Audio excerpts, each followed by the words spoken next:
Bonjour à tous, aujourd'hui nous allons commencer un nouveau cycle qui s'intitule Analyse fréquentielle des systèmes asservis. Ce cycle va consister à faire la modélisation des systèmes fréquentiels tels qu'on l'a modélisé en début d'année. Ce genre de système, en début d'année, nous les avons modélisés d'un point de vue temporel. Ce premier chapitre concerne l'introduction à cette analyse. Nous allons dans ce chapitre poser les principes de base de l'analyse fréquentielle des systèmes asservis. Voici le plan de ce cours. Tout d'abord, nous allons voir la définition de l'analyse fréquentielle des systèmes. Ensuite, nous verrons l'intérêt de l'étude de fréquentiel par le biais de l'introduction d'un exemple. Ici, ça sera une suspension de véhicule. Ensuite, nous verrons comment on caractérisera un système vis-à-vis d'une entrée harmonique. Et en annexe, on pourra retrouver un ensemble de démonstrations complémentaires. Tout d'abord, la définition de l'analyse fréquentielle, elle est assez simple d'un point de vue conceptuel. Elle consiste simplement à faire l'étude d'un système quand on impose un type d'entrée harmonique ou sinusoïdale. On pourra donc donner la forme de l'entrée sous cette forme sinusoïdale sans retard. Ça veut dire qu'à l'instant initial, l'entrée vaut 0. Ça permet de se retrouver dans les conditions de Heaviside, des conditions initiales nulles. On peut soit exprimer l'entrée en fonction d'une pulsation, oméga, soit en fonction d'une fréquence, f, sachant que la relation qu'on a entre la pulsation et la fréquence, vous la connaissez. La pulsation radian par seconde, c'est 2π fois la fréquence en hertz, ou en l'inverse d'une seconde. La fréquence, c'est également l'inverse d'une période. Le coefficient qui est devant le sinus sera l'amplitude. Son unité sera directement liée à l'amplitude de l'entrée. Ici, vous avez la visualisation d'une fonction sinusoïdale. Donc, on voit bien qu'à l'instant initial, vaut 0, et puis on l'a visualisé sur une période entière. Quel est l'intérêt d'utiliser ce genre de fonction pour étudier un système? Il y a un intérêt important lorsqu'on raisonne en termes de décomposition en série de Fourier. C'est des choses que vous avez déjà dû voir en physique. Les séries de Fourier consistent à dire que tout signal périodique pourra se décomposer en une somme de signaux harmoniques. C'est quelque chose d'assez puissant puisque dire que n'importe quelle fonction périodique, quelle que soit sa forme, se construira comme la somme de fonctions harmoniques. Ici, on peut choisir des fonctions sinusoïdale avec la forme du signal. Alors là, c'est avec l'hypothèse que les conditions initiales sont nulles. En pratique, on ne fera jamais une décomposition en série de Fourier sur un nombre infini de termes, mais sur un nombre fini. C'est ce que j'ai noté E tilde ici. Là, le n remplace le plus infini qu'on a ici. Et la précision de la décomposition sera d'autant plus importante que le nombre de termes qu'on prendra en compte sera important. On peut s'apercevoir de ça sur l'exemple donné ci-dessous. Ici, on a un signal périodique. On reconnaît une fonction créneau qui a une période ici de 1 seconde. On va chercher à faire sa décomposition en série de Fourier, chercher à augmenter le nombre de termes qu'on va prendre en compte dans la décomposition. On va prendre déjà un terme. Donc là, on s'aperçoit que c'est ce qu'on appelle la fondamentale. On a une seule fonction sinus qui aura la même fréquence que le signal créneau. Ensuite, on peut chercher à augmenter le nombre de termes. Ici, on a pris 5 termes. On s'aperçoit déjà qu'on arrive à représenter un peu mieux la fonction créneau. Et on peut continuer ainsi de suite jusqu'à 20 termes et ainsi de suite. Et plus on va prendre de termes, plus on arrivera à représenter, si vous voulez, les changements brusques de la fonction créneau.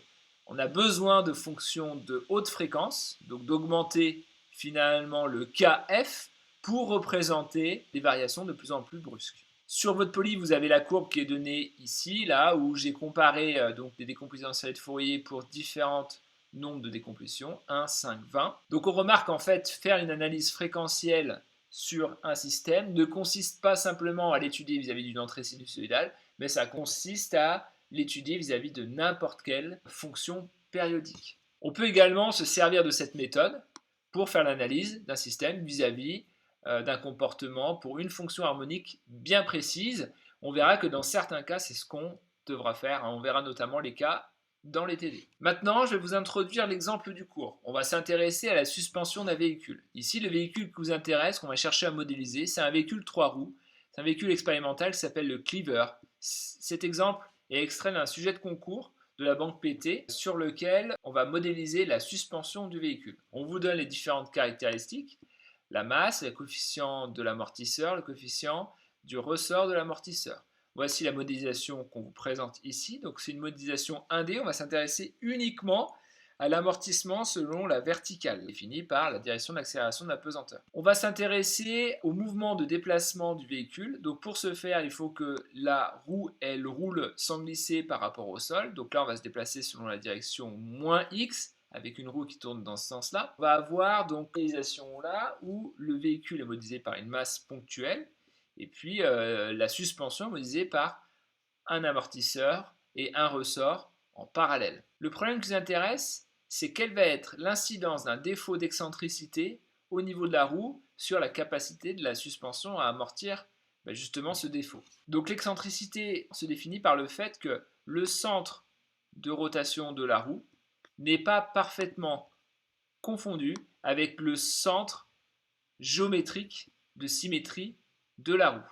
Ce qui fait qu'on va avoir une excentricité qui est la distance de ces deux points particuliers. Ce type de problème revient à imposer une entrée de type sinusoïdal. E de t va correspondre à la projection du déplacement, donc à un déplacement vertical du centre de rotation de la roue par rapport au châssis. Le oméga, ça va être la pulsation de rotation de la roue par rapport au châssis. On peut maintenant appliquer un principe fondamental de la dynamique en résultante selon Y. C'est ce qu'on appelle un théorème de la résultante selon l'axe vertical, qu'on appliquera à l'habitacle.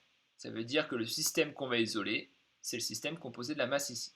Si on fait un bilan d'action mécanique, on va avoir l'action du ressort et on va avoir l'action de l'amortisseur qu'on va retrouver ici. Le terme qu'on retrouve de ce côté-ci du signe égalité, c'est la résultante dynamique qui est la masse fois l'accélération. Nous avons deux paramètres de mouvement, le paramètre S de t qui va correspondre au déplacement vertical de l'habitacle par rapport au référentiel galiléen, par rapport au sol, et nous avons le paramètre E de t qui est le déplacement vertical du châssis par rapport au galiléen R0. L'allongement du ressort, c'est bien la différence entre ces deux déplacements, entre le déplacement de l'extrémité supérieure du ressort et le déplacement de l'extrémité inférieure du ressort. Et l'effort de rappel du ressort va être proportionnel à l'allongement du ressort, donc à la différence entre S et E. C'est bien ce qu'on retrouve ici. Pour l'amortisseur, c'est le même genre de relation, sauf que l'effort de rappel va dépendre en fait de la vitesse relative entre l'habitacle et le châssis. Donc c'est bien le terme qu'on va retrouver ici. Dans l'amortisseur, on suppose qu'on a un fluide visqueux qui va absorber de l'énergie. Nous allons donc chercher à résoudre cette équation différentielle. Nous allons pour cela utiliser la méthode des transformés de Laplace. La première méthode consiste à exprimer cette équation différentielle dans le domaine de Laplace, puis à définir la fonction transfert. La sortie est le déplacement de l'habitacle, l'entrée, le déplacement du châssis. Pourquoi? Parce que la sortie, c'est ce qui va m'intéresser. D'accord? C'est le déplacement de l'habitacle dans lequel sera positionné le passager du véhicule, alors que l'entrée, c'est ce qu'on va imposer. Ici, c'est imposé par le problème, c'est-à-dire par le défaut d'excentricité de la roue. Donc, pour passer de l'équation différentielle à la fonction transfert, on est passé dans le domaine de Laplace avec les conditions initiales nulles et le théorème de dérivation qui consiste à dire que la transformée de la dérivée c'est P fois la transformée de la fonction qu'on dérive avec les conditions initiales nulles. On arrive à obtenir cette relation. On a cherché ensuite à la mettre sous forme canonique. Ça veut dire qu'on a factorisé par le terme constant numérateur et dénominateur. Et voilà la relation qu'on obtient. Une fois qu'on a cette équation différentielle passée dans le domaine de Laplace, qui nous donne en fait la fonction transfert, on va imposer notre entrée, et on vous rappelle, on va imposer ce type d'entrée qui correspond à notre problème et qui correspond en fait à une entrée de type sinusoïdal. On va donc bien chercher à faire une étude fréquentielle. Je vous rappelle l'expression de l'entrée dans le domaine de Laplace. Je vous laisserai vous référer au tableau des transformés de Laplace usuel qu'on a vu en début d'année. Ensuite, on va résoudre cette équation différentielle dans le domaine de Laplace. C'est très simple, il suffit de remplacer l'expression de E par celle qu'on a donnée juste au-dessus et l'expression de H par celle vue juste précédemment. On obtient donc l'expression de la sortie dans le domaine de Laplace. On a résolu l'équation différentielle dans le domaine de Laplace. Maintenant, ce qu'on va chercher à faire, c'est déterminer la forme de la réponse dans le domaine temporel. Il va falloir donc procéder à une transformée de Laplace inverse.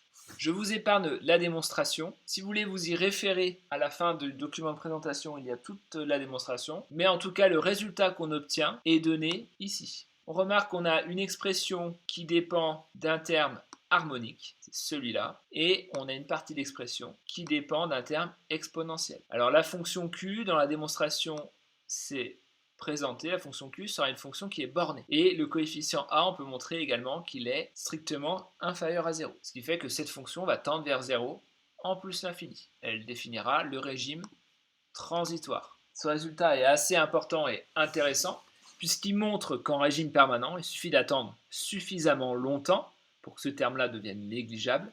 On aura une sortie qui sera de la forme harmonique. La différence par rapport à l'entrée, c'est que l'amplitude n'est pas la même. L'amplitude est donnée par GE0 et la fonction est déphasée avec un coefficient phi. C'est le résultat qu'on va retenir en régime établi. La sortie a cette forme avec une entrée de type sinusoïdal, avec une amplitude GE0 et un déphasage égal à phi. On peut montrer que cette amplitude, qui va être en fait le rapport des amplitudes de la sortie sur l'entrée, le facteur G, est le module de la fonction transfert qui décrit le système en remplaçant P par J oméga. C'est ce qu'on appellera le gain du système. La phase, phi, va correspondre au retard divisé par oméga au signe près et correspond également à l'argument de la fonction transfert lorsqu'on remplace P par J oméga. Je vous présente rapidement les éléments de démonstration qui permettent de montrer tout ça. Donc là, je vous rappelle l'expression qu'on a obtenue de la sortie dans le domaine de Laplace. On passe en complexe, donc on peut exprimer le dénominateur comme la factorisation des racines complexes du dénominateur, qui sont plus ou moins J oméga. Et puis la méthode ensuite consiste à faire une décomposition en éléments simples. C'est comme ce qu'on faisait en temporel. Alors ensuite, voilà, je vous épargne un petit peu la démonstration, elle est un petit peu longue. Ce qui va être intéressant, c'est de montrer que le petit coefficient A que je vous ai montré, qui apparaît dans la fonction exponentielle du régime transitoire, elle s'exprime comme moins C sur 2m. C et m sont des coefficients positifs, le coefficient d'amortissement et la masse du système. On a un moins devant, donc le coefficient A est bien négatif. Avec la méthode des limites, on peut déterminer A, B et les remplacer. Donc ensuite, on obtient une expression qui va être plus simple. Là, l'étude fréquentielle n'a de sens que si le système est stable. Et avec cette condition, on a bien le coefficient A qui est négatif. Dans le cours de première année, nous n'étudierons que les systèmes stables. C'est en deuxième année qu'on verra les systèmes instables. Donc ensuite, on se propose de déterminer les coefficients A et B. Voilà, on a cette expression-ci. Et c'est ici qu'on va faire apparaître le HJ oméga. Donc on pose un complexe ici avec le gain de la fonction transfert et le retard. Et on obtient cette relation. Donc je vous laisserai regarder cette démonstration tranquillement. Ce n'est pas exigible de connaître cette démonstration, c'est juste pour votre curiosité, pour voir que ça ne sort pas de nulle part. La courbe à retenir concernant le résultat vu précédemment, c'est que si on impose une fonction sinus en entrée, la courbe rouge, en bleu en pointillé, vous avez la sortie, vous voyez, qui est également un sinus, qui a la même pulsation, donc la même période, c'est-à-dire que la durée entre les deux instants en lesquels la courbe coupe l'axe des zéros ou entre deux maximums successifs est la même pour les deux courbes. Ce qui va être différent, c'est l'amplitude, à savoir la hauteur de la courbe finalement par rapport à 0 et le déphasage. Donc le déphasage qu'on va retrouver ici. Donc le coefficient phi, vous voyez, va correspondre au retard fois oméga au signe près. On peut visualiser ce résultat à l'aide d'une animation. Ici, on voit l'animation du système lorsque la roue tourne. Donc, on a le déplacement. Alors, nous, ce qui nous intéresse, c'est le déplacement vertical du châssis, le déplacement vertical de l'habitacle. Ici, on a presque l'impression que le ressort est rigide, à savoir que le déplacement du châssis inférieur est le même que le déplacement du châssis supérieur. Donc, on a l'impression que les deux signaux sont en phase et de même amplitude. En tout cas, sur cette animation. Il faudrait vérifier ça en visualisant les déplacements E et S. C'est ce qu'on va voir à la courbe d'après. On s'aperçoit que ce n'est pas tout à fait le cas à cette fréquence-là. On voit que le déplacement donc, en bleu va correspondre en fait au déplacement du châssis. On remarque qu'il est un petit peu atténué par rapport au déplacement en rouge. Et puis on voit qu'il est légèrement diphasé. Ça veut dire que le maximum atteint, le déplacement vertical de l'habitacle, sera tout petit peu retardé par rapport au maximum atteint pour le déplacement vertical du châssis.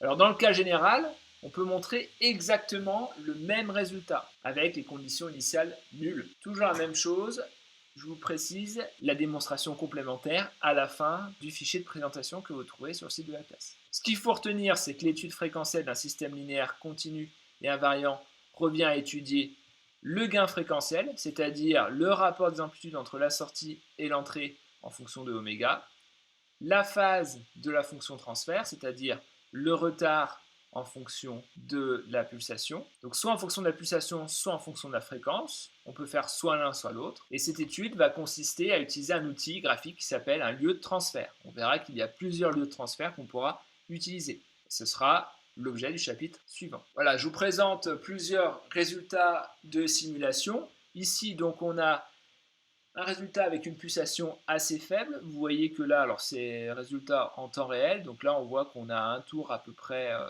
en quelques dizaines de secondes. Donc on a une pulsation assez faible au final. On a l'impression ici que le ressort ne se déforme pas. Et on a l'impression que le mouvement du châssis est le même que le mouvement de l'habitacle. Donc on a l'impression qu'on a le même gain, on a un gain unitaire et qu'on a un déphasage égal à 0. On va vérifier tout de suite ça à l'aide de courbes. Ensuite, on a un résultat d'une deuxième simulation où là, on voit bien le ressort se déformer. Ça veut dire que le déplacement supérieur et le déplacement inférieur ne sont pas les mêmes. Donc ça veut dire que soit on a un déphasage, soit on a un gain non unitaire. Donc le déphasage, on s'aperçoit que c'est décalage temporel entre le maximum atteint en bas et le maximum atteint en haut. Donc on voit qu'il y a un décalage temporel. Et puis on a l'impression quand même que le châssis a une amplitude de mouvement plus importante que l'habitacle. Et là on voit qu'on est à très haute fréquence. On remarque que le déplacement du châssis est très atténué. Et là il est difficile de pouvoir observer sur cette figure de déphasage. C'est tout pour ce chapitre. On verra ensuite comment résoudre ce type de problème pour une fonction transfert bien déterminée en passant par des fonctions transfert élémentaires.